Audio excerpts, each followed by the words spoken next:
So hey guys, we are back with another video, and in this video we are going to talk about Genie 3.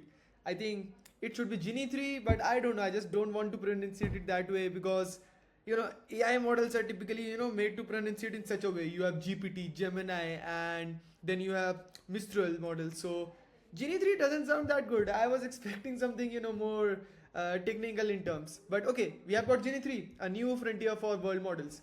Now Google, right? They have claimed that position which Meta has been trying for long.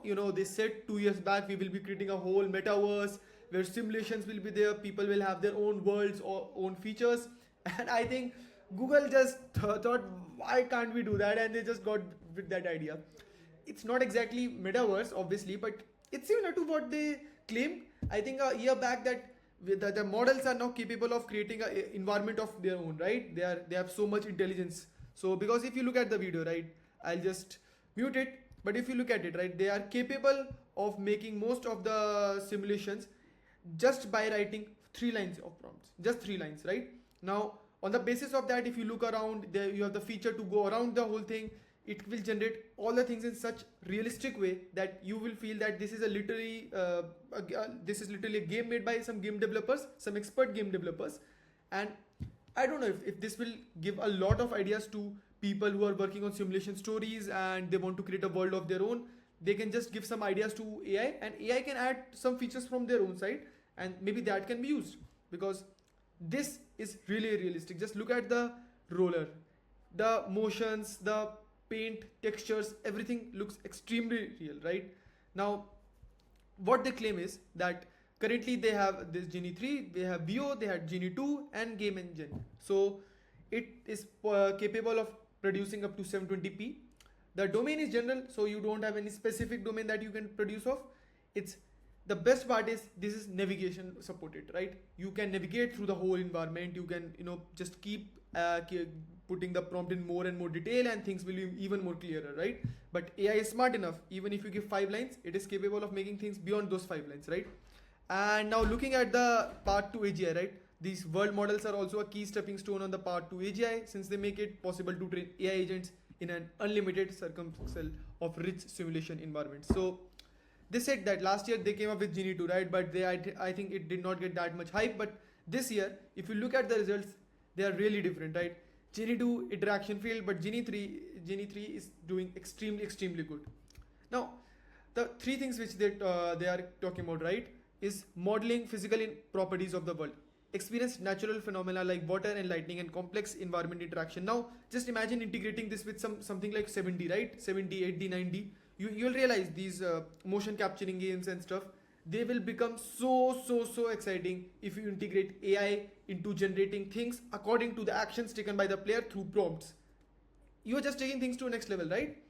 And we have some fixed things right now, and but those fixed things can be changed if you change the temperature. So every player experiencing something different in different simulations of games is just another level of idea, right? Now, simulating natural world, they say that it generates vibrant in ecosystems from animal behaviors to interactive plant life. So I think realistically talking about, these things look really good. But I think anyone who is part of this industry can get to know, okay, that this is generated by AI right now. But I would still say someone who is not part of the industry in very much detail or has been working on this can get hallucinated at one point that okay, this looks real, right? So this is the environment is a natural real world scape, specifically a dense arrangement of lush vibrant foliage. So you are giving 6 to 7 lines of prompts, and the AI is capable of making the whole simulation for you, the whole world which you can navigate and look around. The animation in fictions, I think we don't need to talk about.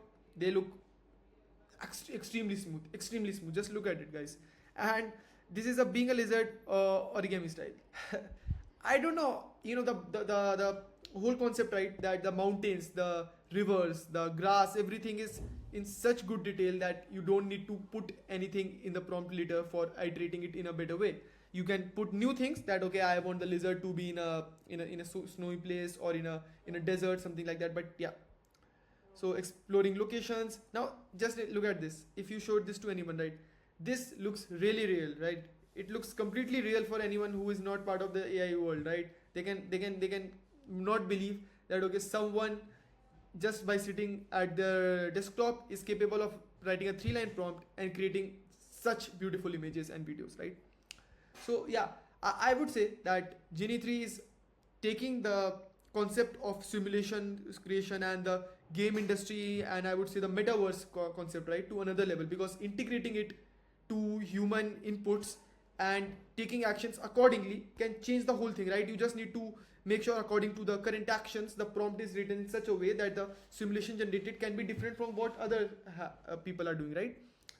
Now they have a lot of things skiing. They have banana skydiver, deer herd, Genie 3 skier. So if you look at this, right, so much realistic. So yeah, they are also talking about the limitations, that they have four major limitations. The text entering, clear and legible text is often generated when provided in the inputable description. This is a problem with Gemini 2.5 Pro when it comes to generating text in an image. I feel GPT is still doing a better job. Not comparing Genie 3 with GPT or Gemini, but just in general telling that Google has been facing problems in this. Now, limited action space. Although promptable world environments allow for a wide range of environment interventions, they are necessarily performed by the agent itself. The range of action agents can perform directly is currently constrained. So, the generalization that they're talking about, that can be expanded, I feel, and they're definitely working on that. Now, accurately modeling a complex interaction between multiple independent agents in shared environment is still an ongoing research, which we have already talked about. And the model can currently support a few minutes of continuous interaction rather than extended hours. And this is the major roadblock of integrating this Genie 3 AI into simulation-based action. You can say games, or means maybe we can talk about some metaverse sort of thing, maybe which can extend to hours and hours and days. So yeah, but because we will be having a history of actions that has been taken, on the basis of that the current things which are happening, the simulation that are created for the person, right? Now, next steps they are talking about. We believe Genie 3 is a significant movement for world models, where they will begin to have an impact on many areas of both AI research and generative media. To, to the end, we are exploring how we can make Genie 3 available to additional testers in the future. I hope I am one of them. Genie 3 could create new opportunities for education and training, helping students learn and experts gain experience. At every step, we are exploring the implications of our work and developing it for the benefit of humanity safely and responsibly. So, thank you, Google, for giving us so many good things, I would say. Now, my last words would be that I feel once Genie 4 comes, right, just like it is a GPT-4 waterhole movement, right, where people will realize that okay, now a lot of things do not require human intervention. AI is capable of seeing the past actions, the history of actions, generate a prompt on the basis of that, and then create a simulation, keep interactions, again see the action that has been taken, the user agent, and then accordingly take new prompt and generate another simulation. So I feel we are moving towards that direction, but it will be interesting to see what comes up next. So these were my first thoughts on the Genie 3 model by Google, and I hope you guys liked what Google is presenting, and I'd love to know what you guys think about this. And you guys can comment down and give like to this video if you liked it, and I'll see you in the next one. Thank you and have a nice day.